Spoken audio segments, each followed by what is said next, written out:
Salam sejahtera. Anda sementara mendengarkan transkrip pendalaman Alkitab, series Revival of Faith, Sekilas Injil, persiapan menuju kebangunan rohani sejati. Hari yang ketiga dengan judul Tipu Daya Dosa, oleh Christopher Brian Tambanua. Saya menyarankan Anda untuk mempersiapkan Alkitab, buku catatan, dan pena untuk Anda dapat mencatat setiap ayat yang nantinya akan Anda bisa pelajari secara pribadi. Pada saat ini kita akan belajar tentang tipu daya dosa. Ayatnya sendiri, tipu daya dosa itu terdapat di dalam Ibrani pasal 3 ayat 13. Tetapi nasihatilah seorang akan yang lain setiap hari, selama masih dapat dikatakan hari ini, supaya jangan ada di antara kamu yang menjadi tegar hatinya karena tipu daya dosa.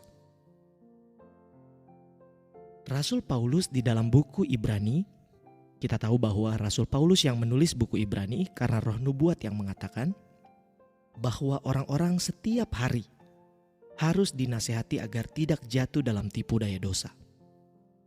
Jadi dosa ini sebenarnya seperti apa? Kenapa dosa dikatakan menipu dan memperdaya? Mari kita pelajari sedikit tentang definisi dosa yang pasti kita sudah sering pelajari. Apa definisi dosa? 1 Yohanes 3 ayat 4. Setiap orang yang berbuat dosa melanggar juga hukum Allah, sebab dosa adalah pelanggaran hukum Allah. Jadi dosa adalah pelanggaran hukum Allah. Semua pelanggaran hukum Allah disebut dosa.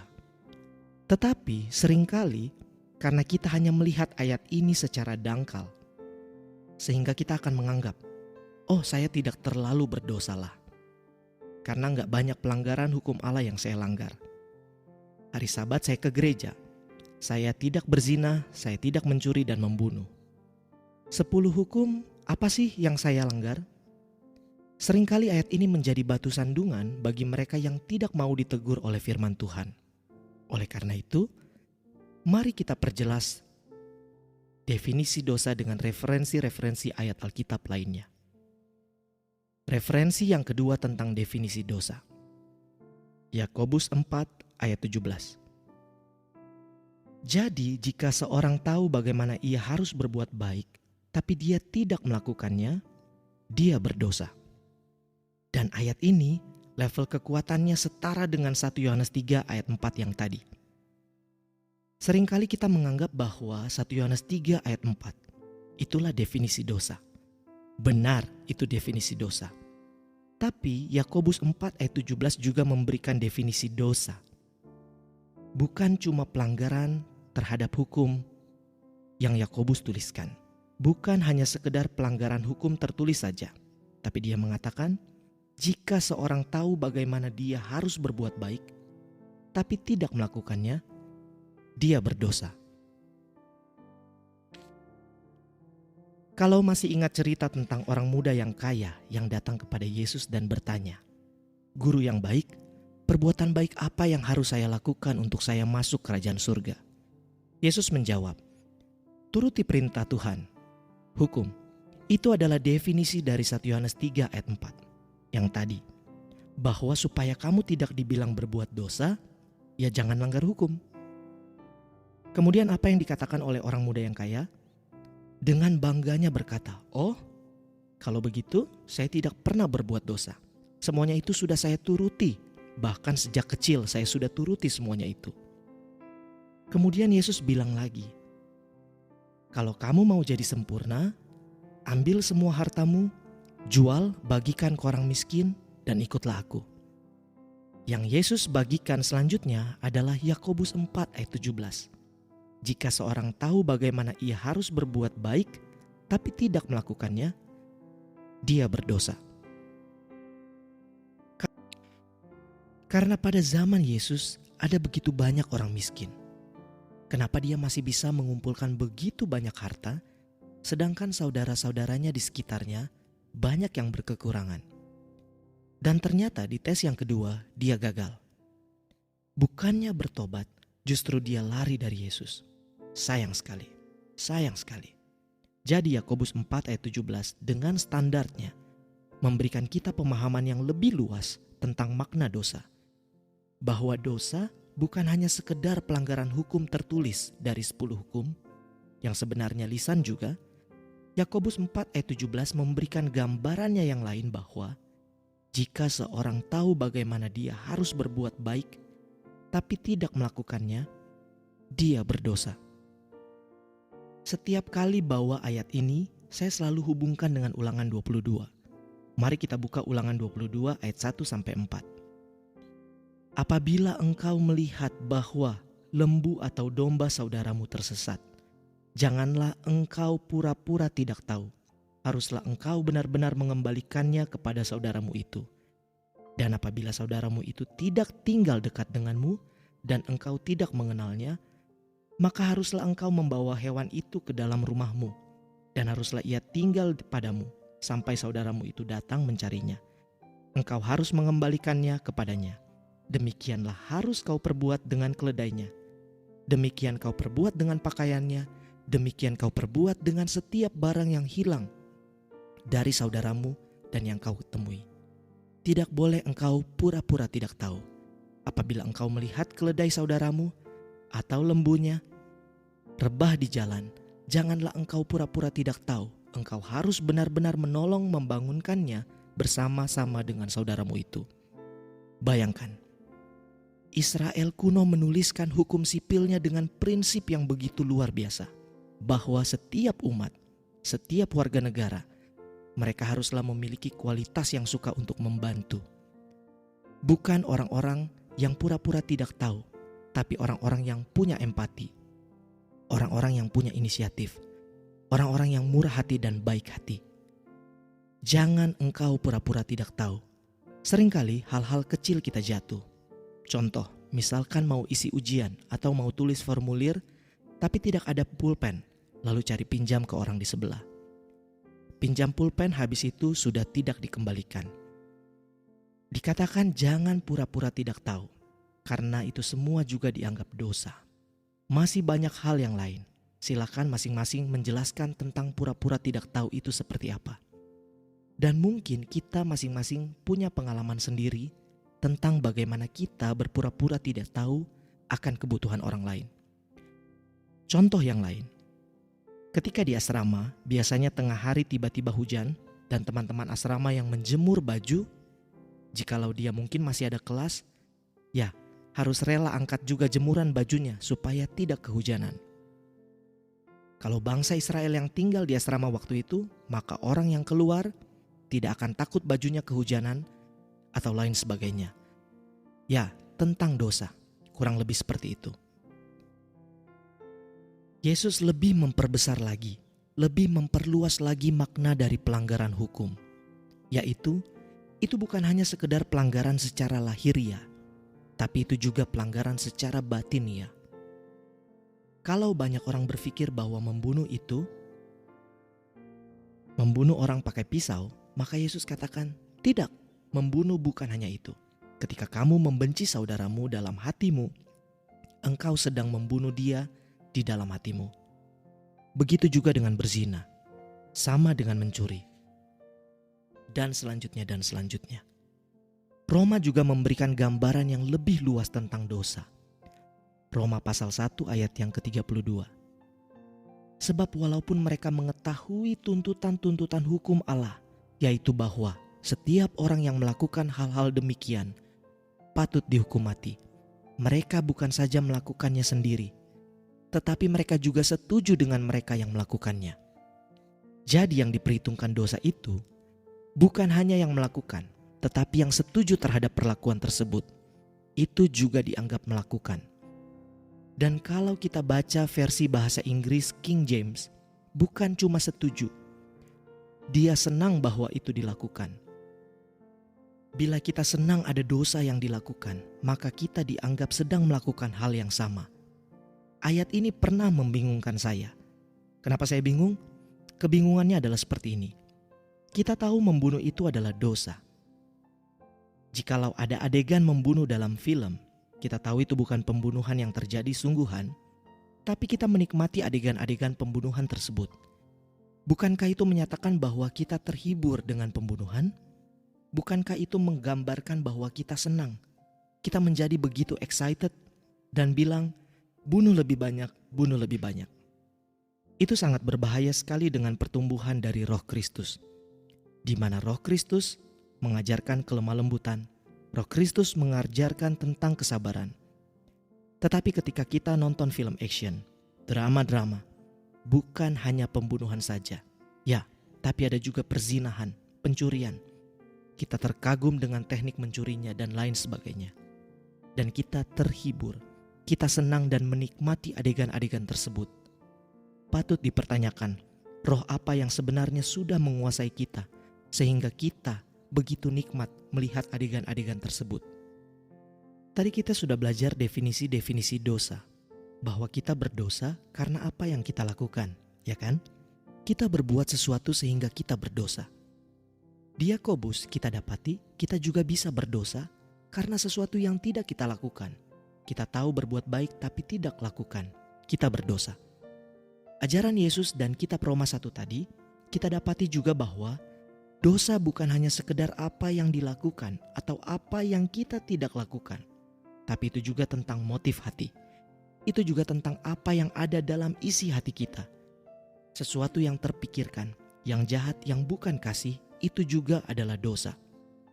Nah, Roma 7 ayat 17 mendeskripsikan dosa dalam bentuk kata yang lain. Dikatakan seperti ini, kalau demikian bukan aku lagi yang memperbuatnya, tetapi dosa yang ada di dalam aku. Kalau ayat-ayat sebelumnya kita dapati bahwa dosa itu adalah sebuah kata kerja, dosa itu adalah apa yang kita perbuat, dosa itu adalah apa yang kita pikirkan. Di Roma 7 ayat 14 digambarkan bahwa dosa itu adalah sebuah kuasa. Roma 7 ayat 14, sebab kita tahu bahwa hukum Taurat adalah rohani, tapi aku bersifat daging, terjual di bawah kuasa dosa. Jadi kitab Roma, dia lebih memperluas lagi makna dari dosa itu, bahwa dosa itu bukan hanya sekedar perbuatan, bukan hanya sekedar sebuah pikiran, tapi dosa adalah kuasa. Kuasa yang membuat seseorang menjadi hambanya. Kuasa yang membuat seseorang menjadi hambanya. Itulah kenapa Yesus bilang di dalam Yohanes 8. Kita mulai dari ayatnya yang ke-31. Maka katanya kepada orang-orang Yahudi yang percaya kepadanya, jikalau kamu tetap dalam firman-Ku, kamu adalah benar-benar murid-Ku, dan kamu akan mengetahui kebenaran, dan kebenaran itu akan memerdekakan kamu. Kemudian orang Yahudi bilang, kami keturunan Abraham, tidak pernah jadi hamba siapapun. Bagaimana engkau dapat berkata, kamu akan merdeka? Kata Yesus kepada mereka, aku berkata kepadamu, sesungguhnya setiap orang yang berbuat dosa adalah hamba dosa. Dari 4 ayat inilah kita akan bahas agak panjang. Orang Yahudi bertanya kepada Yesus, kami dimerdekakan, memangnya kami sedang dijajah? Itulah tipu daya dosa. Dosa membuat seseorang menganggap bahwa dirinya aman-aman, bahwa kehidupannya itu sudah bagus. Dosa sanggup begitu menipu dan begitu membutakan mata sehingga orang yang sedang terbuai di dalamnya, orang-orang yang sedang terjerat di dalamnya itu menganggap bahwa mereka itu bebas-bebas saja, bahwa tidak ada masalah sama sekali. Bahkan saking luar biasanya tipu daya dosa ini, beberapa orang akan menganggap bahwa melakukan dosa adalah hal yang normal, bahwa menipu itu normal, bahwa gratifikasi itu normal. Banyak hal yang sebenarnya di mata Tuhan itu adalah dosa. Tapi karena dosa ini begitu menipu dan begitu memikat hati, sehingga orang-orang akan menganggap bahwa dosa itu menyenangkan. Dosa itu berharga, dosa itu tidak fatal, tidak bahaya. Bahkan lebih parahnya, saya tidak bisa hidup tanpa dosa. Itu hal-hal mengerikan tentang dosa. Orang-orang yang sedang tertipu oleh dosa adalah mereka akan menganggap bahwa menjaga harga diri ini adalah sesuatu hal yang menyenangkan. Menjaga harga diri ini adalah sesuatu hal yang benar-benar harus dipertahankan. Kalau enggak, saya akan mati. Masing-masing orang terjerat dalam tipu daya yang berbeda-beda, ya.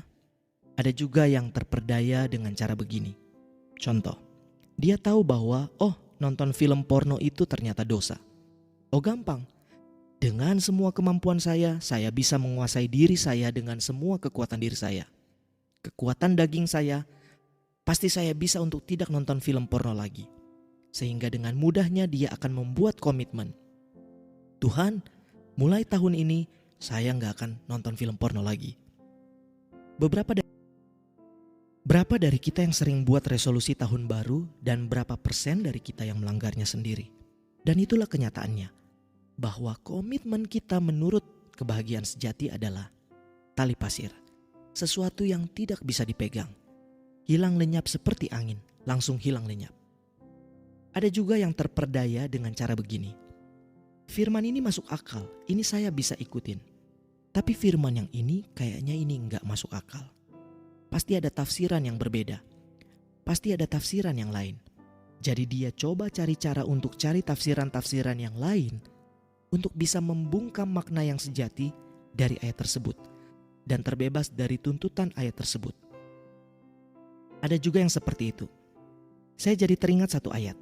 Coba kita buka Matius 5 ayat 23. Sebab itu jika engkau mempersembahkan persembahanmu di atas mezbah dan engkau teringat akan sesuatu yang ada dalam hati saudaramu terhadap engkau. Sampai ayat 25. Tinggalkanlah persembahanmu itu di depan mezbah itu dan pergilah berdamai dahulu dengan saudaramu. Lalu kembali untuk mempersembahkan persembahan itu. Segeralah berdamai dengan lawanmu selama engkau bersama-sama dengan dia di tengah jalan. Supaya lawanmu itu jangan menyerahkan engkau kepada hakim dan seterusnya. Ayat ini tidak bilang bahwa yang harus datang pergi untuk berdamai adalah orang yang salah. Tidak. Yang ayat ini bilang adalah siapa yang teringat. Ada syak, ada sesuatu yang ada di dalam hati saudaramu terhadap engkau. Tinggalkanlah persembahanmu, berdamai dengan dia. Ayat ini tidak bilang bahwa hanya mereka yang sadar bahwa dia salah yang harus pergi berdamai. Tidak. Intinya adalah kalau dia tahu bahwa ada orang yang sepertinya punya konflik dengan saya, maka adalah kewajiban orang tersebut untuk mendatangi orang itu. Atau ayat yang lain. Contohnya, aplikasi yang sangat berat itu adalah kisah tentang jemaat mula-mula, di mana orang-orang menjual semua hartanya, kemudian membawakannya di bawah kaki rasul. Dan rasul akan membagikannya kepada setiap keluarga sesuai dengan kebutuhan masing-masing. Itu bisa terjadi dulu, tapi sekarang bagaimana itu bisa terjadi? Kita mencoba untuk mencari alasan-alasan agar firman tersebut tidak memiliki makna. Kita mencoba untuk mencari-cari alasan supaya firman tersebut tidak menuntut kita lagi. Kita mencoba untuk berbuat semua hal yang paling masuk akal yang kita miliki untuk membungkam firman tersebut. Itu menandakan bahwa kita sedang ada dalam kuasa dosa. Kita sedang tertipu, ada di dalam tipu daya dosa. Sekecil apapun kita anggap pelanggaran itu, seremeh apapun pelanggaran itu, kalaupun dosa di dunia ini cuma itu, maka surga akan turunkan Yesus untuk mati. Ingat apa dosa Adam dan Hawa? Apakah karena membunuh? Apakah mereka berzina? Apakah mereka melanggar kekudusan hari Sabat? Mereka makan buah. Hanya karena makan buah. Bagi kita mungkin itu adalah sebuah hal yang sepele. Tapi di pemandangan surga, cacat kecil sedikit itu menjijikkan. Dan itu akan mengganggu keharmonisan surga yang sempurna. Itu akan mengganggu keharmonisan surga yang sempurna. Kita masuk ke Adam dan Hawa. Ketika Adam dan Hawa pertama kali diciptakan oleh Tuhan, Tuhan katakan bahwa mereka diciptakan menurut gambar dan rupa. By image and the likeness of God. Gambar dan rupa Tuhan diciptakanlah manusia, laki-laki dan perempuan. Jadi ketika manusia diciptakan, itulah gambaran Tuhan, itulah rupa Tuhan. Gambaran Tuhan dan rupa Tuhan yang dimaksud ini bukan hanya secara fisik, tapi yang lebih berharga daripada itu adalah kualitas hidup, kebahagiaan, kekudusan, dan pikiran. Ketika Adam mendengar firman Tuhan dan mempercayainya, maka saat itu pikiran Tuhanlah yang menguasai Adam. Di dalam buku Desires of Ages, Kerinduan Segala Zaman, dikatakan bahwa firman adalah God's thought made audible. Firman Tuhan adalah pikiran Tuhan yang dapat didengar. Dan ketika seseorang mendengarkan pikiran Tuhan tersebut, maka pikiran Tuhan itu masuk dan menguasai. Ketika seseorang mendengar firman tersebut dan percaya akan firman tersebut, maka firman tersebut akan menguasai. Dan sejak saat itu, pikiran Tuhan menguasai pikiran Adam. Tapi ada kuasa yang lain. Kita tahu di Kejadian 3, setan dalam bentuk ular datang menggoda Hawa dan Adam. Dan akhirnya Adam dan Hawa jatuh. Ular memberikan firman-Nya. Ular memberikan perkataannya. Artinya ular juga saat itu sedang memberikan pikirannya. Saat itu mereka harus pilih antara tetap percaya terhadap pikiran Tuhan atau ini ada pikiran alternatif nih. Kayaknya lebih keren sih pikiran ini. Dan lebih cepat, lebih efektif. Dan akhirnya mereka sayangnya memilih pikiran setan. Dan sejak saat itu semua manusia, keturunan Adam dan Hawa, terinfeksi oleh racunnya setan, yaitu pikiran dirinya. Kalau pikiran Tuhan yang terdapat di dalam Filipi 2, pasal 2 ayat yang ke-5, 6, 7 dan seterusnya. Hendaklah kamu dalam hidupmu bersama menaruh pikiran dan perasaan yang terdapat juga dalam Kristus Yesus, yang walaupun dalam rupa Allah, tidak menganggap kesetaraan dengan Allah itu sebagai milik yang harus dipertahankan, melainkan telah mengosongkan dirinya sendiri dan mengambil rupa seorang hamba dan menjadi sama dengan manusia. Mind of Christ atau pikiran Kristus, pikiran Tuhan itu sifatnya adalah mengosongkan diri. Tidak ada diri di situ, tanpa diri sama sekali. Tapi bagaimana dengan pikiran setan? Ini pikiran setan. Yesaya 14 ayat 13 dan 14. Engkau yang tadinya berkata dalam hatimu, aku hendak naik ke langit, aku hendak mendirikan tahtaku mengatasi bintang-bintang Allah, dan aku hendak duduk di atas bukit pertemuan, jauh di sebelah utara. Aku hendak naik mengatasi ketinggian awan-awan, hendak menyamai yang maha tinggi. Ayat ini adalah ayat yang paling banyak menggunakan kata aku dalam Alkitab. Pikiran setan adalah pikiran aku. Mind of self, pikiran diri. Dan itulah yang sudah menginfeksi semua keturunan Adam dan Hawa sejak jatuh ke dalam dosa. Sifat alamiah dari semua manusia adalah diri. Tanpa diajar sekalipun, anak-anak kecil akan selalu minta laktasi kepada ibunya. Sekalipun dia lihat ibunya sementara kecapean atau sedang tidak fit dan lain sebagainya, dia lebih mementingkan dirinya, selalu bayi baru lahir sekalipun. Karena pikiran diri ini tidak diajar, pikiran diri ini tidak dibentuk. Pikiran diri ini adalah sudah diwariskan dari zaman Adam. Dari sejak zaman Adam, pikiran diri ini sudah menjadi warisan. Dan sejak saat itu yang tadinya manusia adalah image of God, gambar Tuhan, diciptakan menurut gambar Tuhan. Alkitab katakan, sekarang mereka kehilangan gambar tersebut. Roma 3 ayat 23. Mereka kehilangan gambar rupa Allah, kemuliaan Tuhan. Dan yang mereka miliki sekarang secara alami adalah kemuliaan diri, gambar binatang. Karena mereka lebih memilih mendengar kata ular daripada kata Tuhan. Sekarang mereka merefleksikan binatang. Hal yang sama terjadi pada bangsa Israel. Musa naik ke atas gunung. Alkitab katakan dalam buku Mazmur, mereka menukar kemuliaanku dengan kemuliaan binatang. Kita dapati juga ada patung binatang di Wahyu pasal 13. Belum lagi binatang-binatang yang ada di dalam kitab Daniel. Dan juga patung-patung yang ada di dalam buku Daniel. Semuanya itu adalah gambaran-gambaran dari bagaimana diri mau untuk meninggikan dirinya. Saya ajak kita untuk buka Alkitab lagi. Kita buka 2 Tesalonika 2 ayat 3. Ini berbicara tentang antikristus. Janganlah kamu memberi dirimu disesatkan orang dengan cara yang bagaimanapun juga. Sebab sebelum hari itu haruslah datang dahulu murtad dan haruslah dinyatakan dahulu manusia durhaka yang harus binasa. Nah, kata manusia durhaka ini adalah man of sin, manusia dosa. Siapa dia? Yaitu lawan yang meninggikan diri di atas segala yang disebut apa yang disembah sebagai Allah.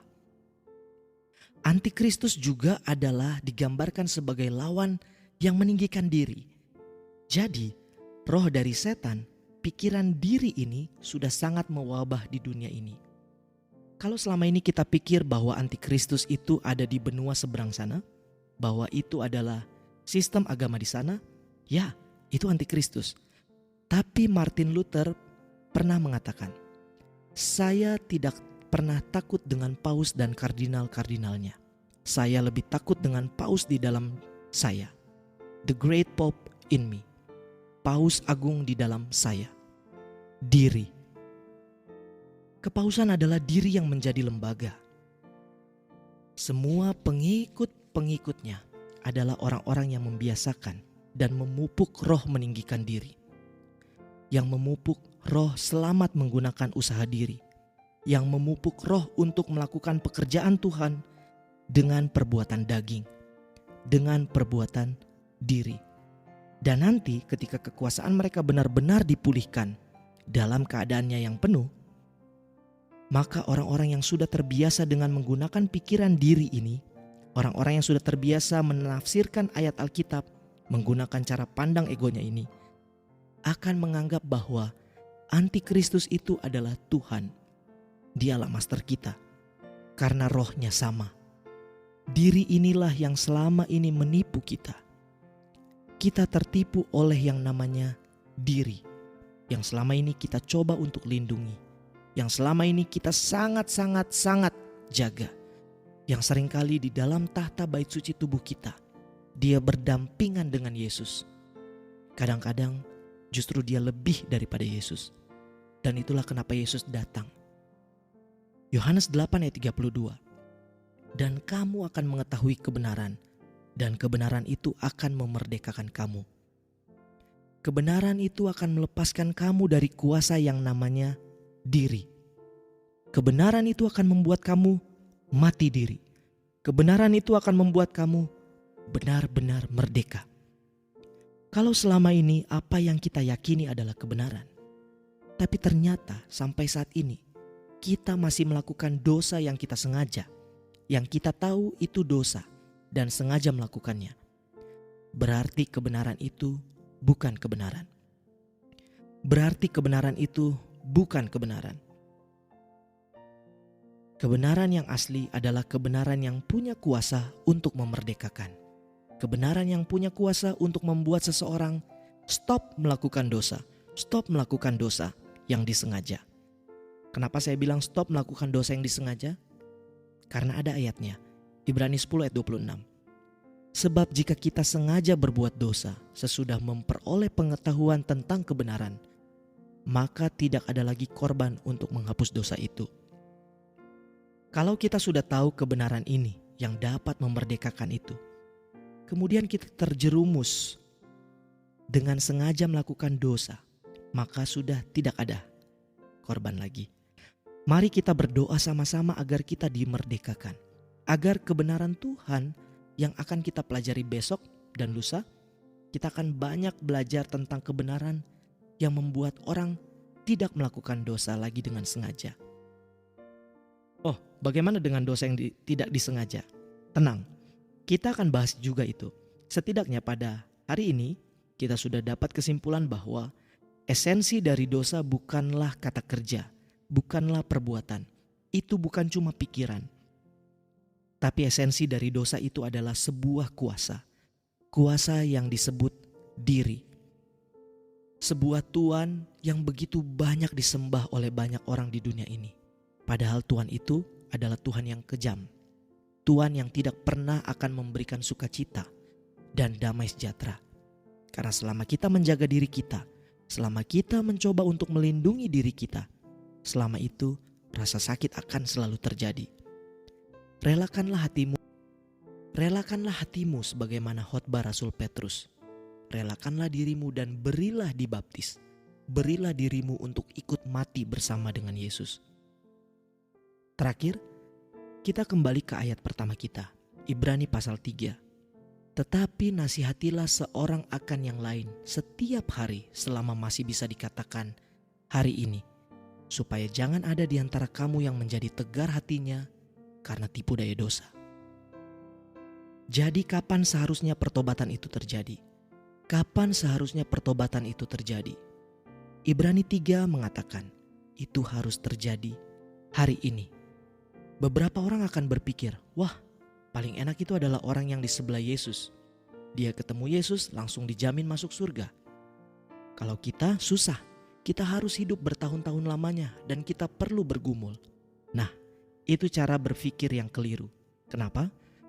Pencuri yang disalib di samping Yesus itu benar-benar memanfaatkan waktunya. Waktu hari ini. Marilah kita benar-benar memanfaatkan waktu hari ini. Hari ini. Karena kita punya waktu hari ini. Jangan pernah berpikir ada besok.